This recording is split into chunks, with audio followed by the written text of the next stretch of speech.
নমস্কার বন্ধুরা, শেফুর রান্নাঘর থেকে আপনাদের সবাইকে অনেক স্বাগত। আশা করি আপনারা সবাই ভালো আছেন।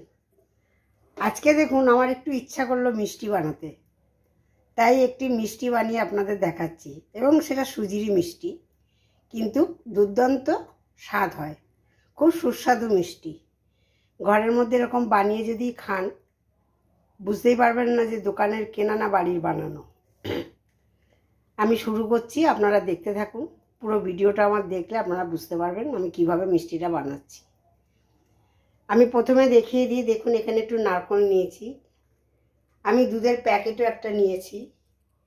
আপনারা চাইলে দুধের প্যাকেট দিয়েও কোট করতে পারেন বা নারকেলেরও কোট করতে পারেন। আমি কিভাবে করছি আপনারা দেখে নিন, তারপরে আপনারা নিজেরা ডিসিশন নেবেন আপনারা কোন দুধ দিয়ে কোট করবেন না নারকেল দিয়ে কোট করবেন। তবে দুটো দিয়েই ভীষণ ভালো হয়। আমি প্রথমে একটু ঘি দিয়ে দিলাম।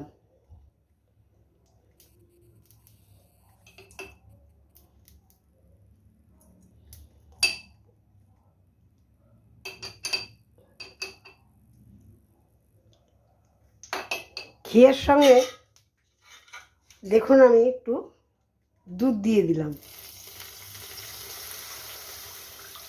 অল্প দুধ দিলাম। ভালো করে ঘিয়ের সাথে দুধটাকে একটু মিশিয়ে নিতে হবে। আমি কিন্তু এখন গ্যাসটা ধরাইনি, এরপরে গ্যাস ধরাবো। কেননা গ্যাস ধরিয়ে যদি করেন তাহলে ঘি দিলেই দুধটা লেগে যাওয়ার চান্স থাকে। সেই জন্য গ্যাসটাকে অফ করে মিশিয়ে নিয়ে তারপরে এবার গ্যাসটা ধরাবো। এবারে দেখুন আমি গ্যাসটা ধরাচ্ছি।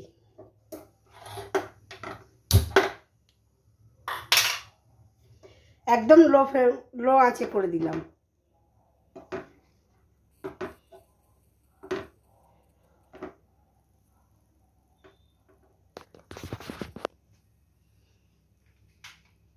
এবার দেখুন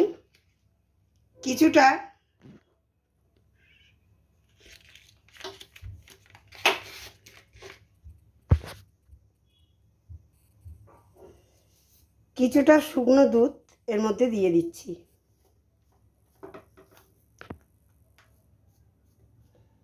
লিকুইড দুধের সঙ্গে যদি শুকনো একটু গুঁড়ো দিয়ে করেন না বন্ধুরা, খুব টেস্টি হয়, মিষ্টিটা খুব টেস্টি হয়।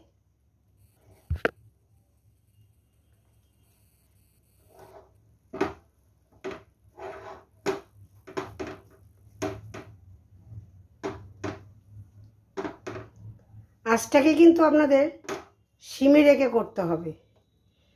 যদি না জোর আঁচে করলে পরে লেগে যাবে তলায়।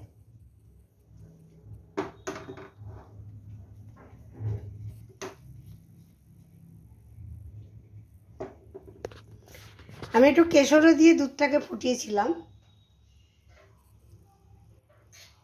এবারে দেখুন আমি এই কাপটির 1 কাপ, এটা 120 গ্রাম দোকানের হিসাবে, আমি এই কাপের 1 কাপ সুজি দিয়ে দিলাম। সুজিটাকে দিয়ে কিন্তু আপনাকে অনর্গল নাড়তে হবে।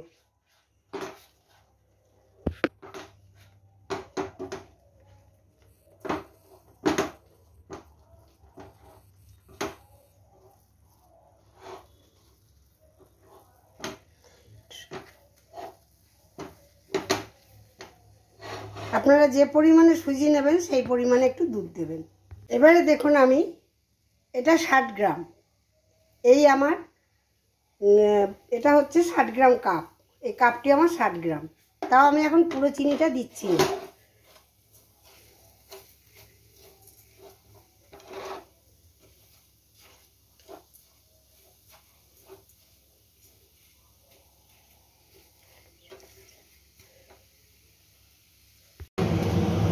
সমানে দেখুন নাড়তে হচ্ছে। আমি একটুখানি ছোট এলাচের দানা অল্প দিলাম, আপনারা নাও দিতে পারেন, চাইলে দিতে পারেন আর নাও দিতে পারেন। এটা শুধু কোনো এলাচ না দিয়েও করতে ভালো লাগে। আমি এবার একটু নামিয়ে ফেলছি। আমি দেখুন যে পাত্রে যদি নামাবো একটু ঘি রেখে দিয়েছি, একটু ঠান্ডা হোক আর নারকেলটা দেখুন আমি মিক্সিতে পিষে নেব। দেখুন বন্ধুরা, একটু ঠান্ডা করতে দিয়েছি, খুব গরম তো, একটু ঠান্ডা না হলে আপনার পাকানো যাবে না। ওপরে একটুখানি ঘি ছড়িয়ে দিলাম, একটু ঠান্ডা হয়ে যাক, ততক্ষণে দেখুন আমি মিক্সিটা চালিয়ে এই নারকেলগুলো একটুখানি গুলিয়ে নিচ্ছি। দেখুন আমি এবারে হাতে একটু ঘি বুলিয়ে এগুলোকে গোল গোল করে শেপ করে নিচ্ছি। তারপরে আমি দেখাচ্ছি, দেখুন নারকেলটাকেও কুড়িয়ে রেখেছি, আমি কিভাবে কোট করি। খুব দারুণ খেতে লাগে। যদি আমার এই মিষ্টির রেসিপিটি আপনাদের ভালো লেগে থাকে তাহলে আপনারা আমাকে কমেন্ট করে জানাবেন, নিজেরা একবার বাড়িতে করে খেয়ে দেখবেন। যদি ভালো লাগে আমার চ্যানেলে একটি সাবস্ক্রাইব করে রাখবেন। ফেসবুক থেকে যদি দেখেন তাহলে আমাকে ছোট্ট করে একটা লাইক দিয়ে আমার চ্যানেলটিকে ফলো করবেন। আমি এখন এরকমভাবে ঠিক গোল গোল করে একটু হাতে ঘি নিয়ে আপনারা যেরকম সাইজ করবেন সেই সাইজেই করে নেবেন। আপনাদের এর আগেও আমি একটা সুজির মিষ্টি দেখিয়েছিলাম কাস্টার্ড পাউডার দিয়ে, দারুণ খেতে লেগেছে। জানি না আপনারা করে কেউ খেয়েছেন কিনা, যদি খেয়ে থাকেন তাহলে আশা করি আপনাদের খুব ভালো লেগেছে। মিষ্টিটা দুর্দান্ত হয়েছিল, আমার চ্যানেলে আছে, চাইলে দেখে নিতে পারেন। আমি এগুলো পাকিয়ে নিই এরকম সব একটা একটা করে। দেখুন আমার সব গোল গোল রসকদমের মতন পাকানো হয়ে গেছে।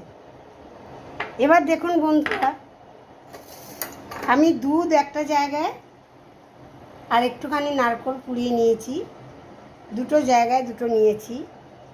আমি একবার করে দুধে এরমভাবে একটু কোট করব, নারকেলে কোট করব।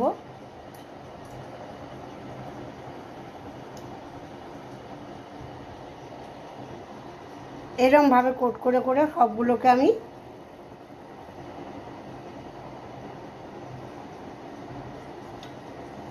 নারকেল দিলে খুব ভালো লাগে। আমার নারকেলটা খুব পছন্দ। আপনাদের যদি নারকেল পছন্দ না হয় তাহলে আপনারা দেবেন না।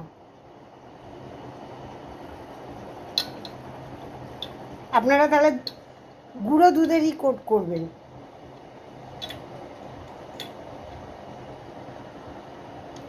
আমি এইভাবে সবগুলোকে কোট করে নিয়ে একটা একটা করে সবগুলোকে, দেখুন কত সুন্দর লাগছে। এইভাবে একবার বাড়িতে করে খেয়ে আমাকে একবার কমেন্ট করে জানাবেন।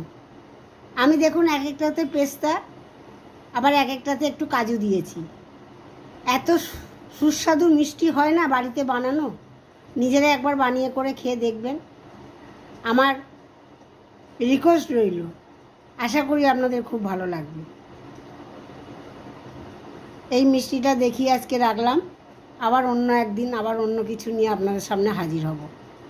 আমার পুরো ভিডিওটি দেখার জন্য অসংখ্য ধন্যবাদ।